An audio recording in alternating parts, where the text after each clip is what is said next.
మకర రాశి వారికి అద్భుతమైనటువంటి గ్రహస్థితి నడుస్తుంది. మనం చెప్తూనే ఉన్నాం, మకర రాశి వారి యొక్క గ్రహస్థితి మెరుగుపడుతూనే ఉన్నది.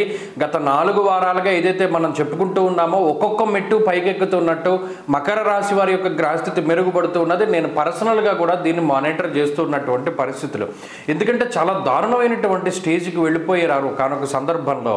మనం గత 4 వారాలు 5 వారాలు వార ఫలితాల్లోనే అదే చెప్తున్నాం. ఇది మెరుగుపడుతుంది. ఖచ్చితంగా నవంబర్ నెలలో మంచి అవకాశాలు ఉన్నాయి, జనవరి దగ్గర నుండి ఇంకా అవకాశాలు ఉన్నాయని చెప్పుకుంటూ వచ్చాం. ఇప్పుడు ఈ వారంలో గమనించండి, లాభరవి, లాభస్థానమందు శుక్రుడు, లాభస్థానస్థిత కుజుడు, శనేశ్వరుని యొక్క బలం పెరగడము, రాహు యొక్క బలం పెరగడము, చంద్రుని యొక్క బలం ఉండడం, మిగతా ఏ రాశికి లేనటువంటి 6 గ్రహాల యొక్క అనుకూలత ఈ మకర రాశి వారికి ఉన్నది. తద్వారా లాభస్థాన స్థిత గ్రహాలు అటు శుభమూలకంగా ముందుకు తీసుకెళ్తాయి.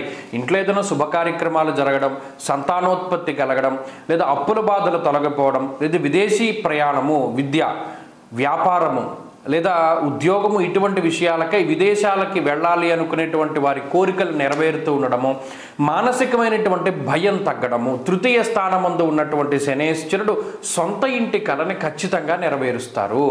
కాబట్టి అద్భుతంగా అది మీకు ఉపయోగపడుతుంది. ఎవరైనా మనం సొంతంగా ఇల్లు కొనుక్కోవాలి, కట్టుకోవాలి, కారు కొనుక్కోవాలి, లేదా ఈ పలానా శుభ కార్యక్రమం చాలా అందంగా చేయాలి, చాలా నీట్గా చేయాలి, ఎక్కడ అభాసుపాలు కాకూడదు, మనం చాలా కష్టపడి వచ్చాం, రూపాయి చాలా జాగ్రత్తగా దాచుకున్నాం, ఇవి పాడైపోతాయేమో, ఈ కార్యక్రమానికి ఉపయోగపడకుండా పోతాయేమో అనేటువంటి భయాలన్నీ కూడా తొలగిపోతాయి.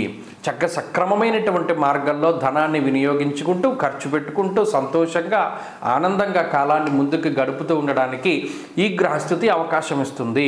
యుద్ధరంగంలో ఒక సైనికుడు ఏ రకమైనటువంటి ధైర్యంతో ఉంటాడో, ధైర్యమేకాదశగతే కుజే, 11వ స్థానమందు కుజుడు అంత ధైర్యాన్ని ఇస్తాడు మనకి.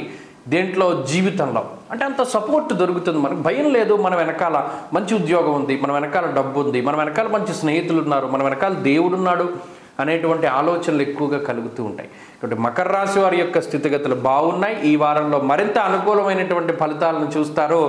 వీలున్నంత వరకు ఎక్కువగా లలితా సహస్రనామ స్తోత్రాన్ని కానీ, దేవీ ఖడ్గమాలను కానీ పారాయణం చేస్తూ ఉండండి. రాహుకాల దీపారాధన చెయ్యండి, మంచి ఫలితాలు సంప్రాప్తమవుతాయి. ఈ వారంలో కలిసి వచ్చేటువంటి రోజుని మనం బుధవారంగా చెప్పవచ్చును. అదృష్ట సంఖ్య 2, అదృష్ట వర్ణము ఎరుపు. తదుపరి కుంభరాశి.